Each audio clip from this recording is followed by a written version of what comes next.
We're live with Smudge today, our almost 6-month-old yellow lab that's in training to be a guide dog. So we are actually back at one of our favorite pet stores that lets us use their stores for distractions and classes and stuff like that. So we're going to walk in and practice some distractions and give an update on how she was doing with the sniffing and all the smells. But first we have something really cool. Smudge has her big girl vest and she's going to put that on today.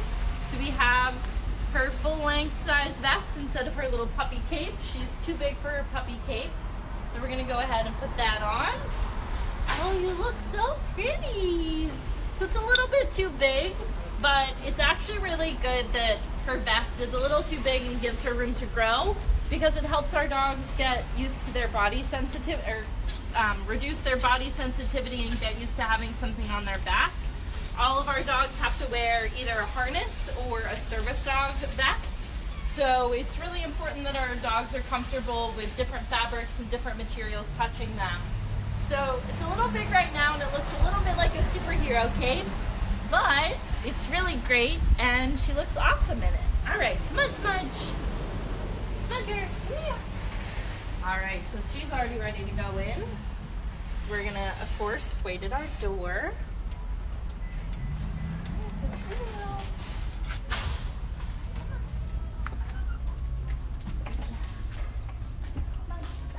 So right now I'm going to expect her to be a little more focused and less distracted than she was last time. Last time I was letting her sniff and investigate everything. Smudge!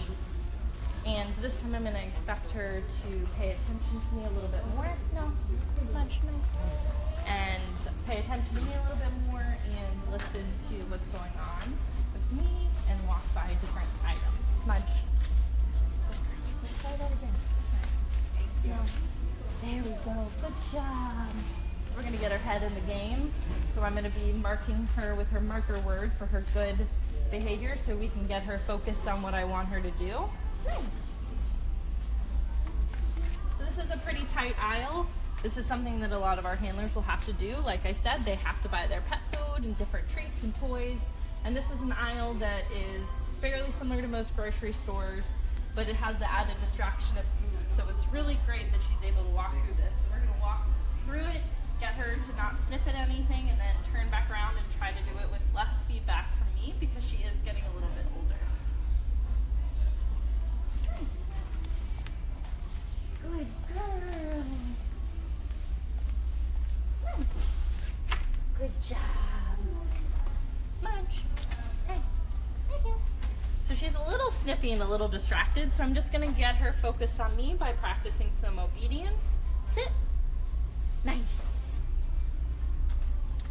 Smudge. Down. Nice. Good girl. Sit. Sit. Good girl. All right, you ready to go?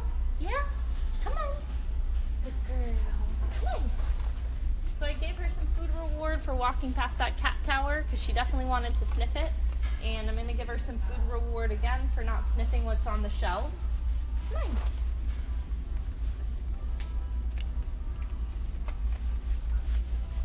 Nice.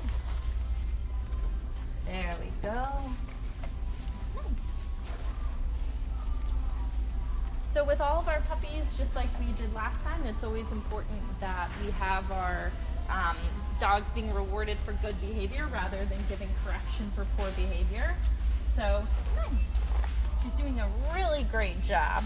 So I'm making sure to give her lots of food reward. You can see she's very happy, she's eager, but she's still a little sniffy, which for a guide dog that's not very good. Sit when they're ready to come in for training. Nice. Which is why we need to teach them at this age that they need to be walking with their head up and focused on their handler. Down. Good girl. Because if a guide dog is sniffy, it's really hard for them to focus and they might not pay attention as well, and they might be losing focus and put their handler and themselves in dangerous situations. So with puppy raising, we try to get their nose off the ground, to engage with their handler, and then as they get older, we do less and less feedback, so less of telling them good job, less marker words, and asking them to be more independent and take more initiative on that behavior. But right now, she's still really young, so we want her to be working with me and focused on me, so I'm gonna give her the right amount of feedback to get through this store. So we're gonna continue walking. Good job. Good girl. Come on.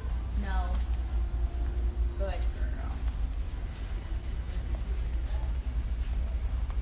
Nice. Good job. Nice.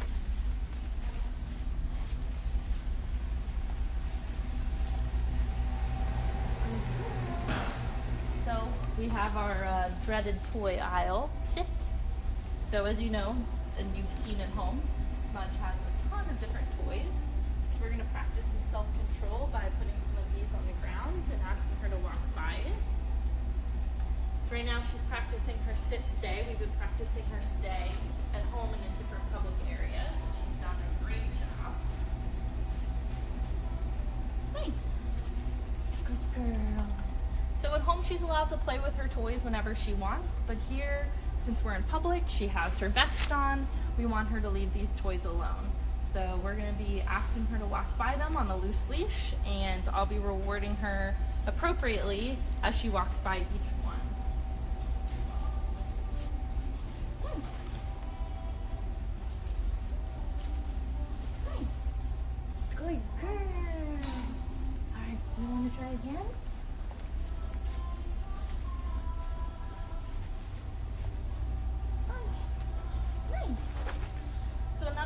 Practice our self-control with puppies is practicing their obedience around,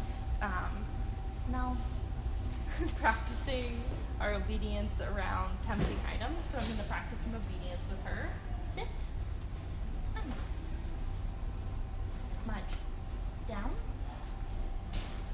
All the way. Good girl. Nice. All right. So I'm going to pick these back up, put them away. Smudge down. Good.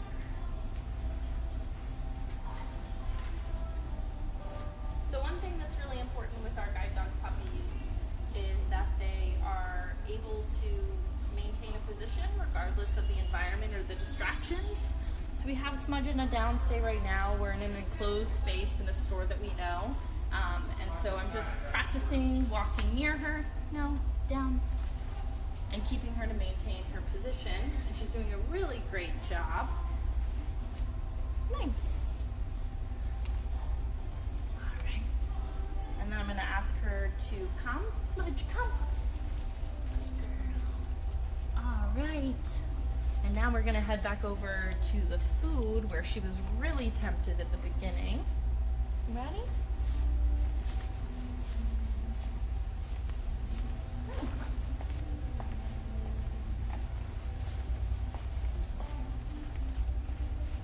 There are some treats that are right at Smudge's level, so I want her to be comfortable walking by them without sniffing, because they are very tempting.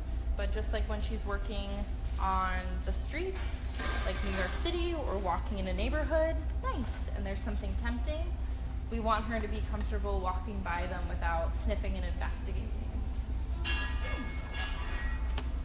She can sniff and investigate all she wants while she's in the yard and playing and not working, but when she's working, she does have to maintain a certain level of composure around these different things. So she's actually moving herself away from the distractions. Nice. Because she recognizes that they are tempting, but she has a loose leash and she's very eager to work with me instead of working with the distraction, because I've showed her if she chooses not to interact with them, she gets food from me, which is what's desirable for her. Okay, do you think you can get closer? Nice. Good girl. No. Good girl. Let's try again. Right here. Nice. Nice. So this is a really, really good job of self-control. Nice. And she's working really hard to stay focused on me. So we're going to go ahead and walk away from that and end on a good note. Good girl. There's some other items No. Smudge. Right here. There's some other items at her level that you can see she just stopped and sniffs. So we're going to practice some obedience near them. Smudge. Oh, we got some loud noises. Sit. Nice. So practicing obedience with our guide dog puppies is really important. No. Come here. Right here.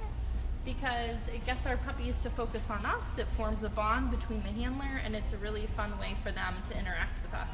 Down. Nice. Good girl. All right. And the last thing we're going to do is head over to the bath area. So, come on, little girl.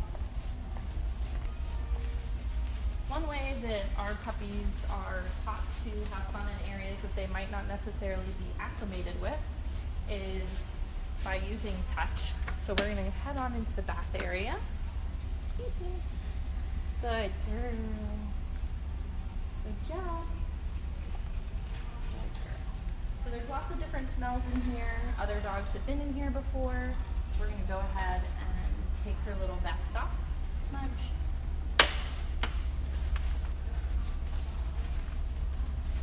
Good job.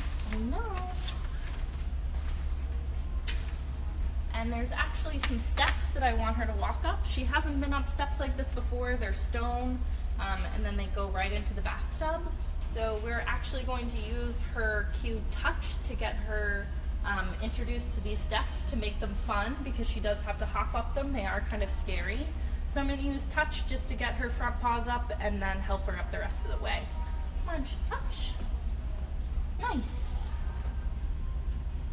So all of our dogs have to be comfortable being on exam tables, on a groom table, getting baths. So I'm going to get her up the next step. Smudge, touch. Right there. She's a little unsure. Come on. Smudge, touch. Come on, you gotta take a big step. Good girl. Awesome job. All right, and then we're gonna use touch to get her in the bathtub. Smudge, smudge, touch. Nice. Okay, you gotta get the hind end in too. Smudge, touch. Good girl. All right, and then she's gonna get a jackpot because she did a really great job. And then we're gonna give Miss Smudge a little bath. So first we're gonna do her exam that we like to do, make sure that she's comfortable with everything. We'll check her teeth, her ears to make sure they're clean, her eyes, make sure her nails are good, check her body. All right, well we are going to give Miss Smudge her bath, so we will see you next week.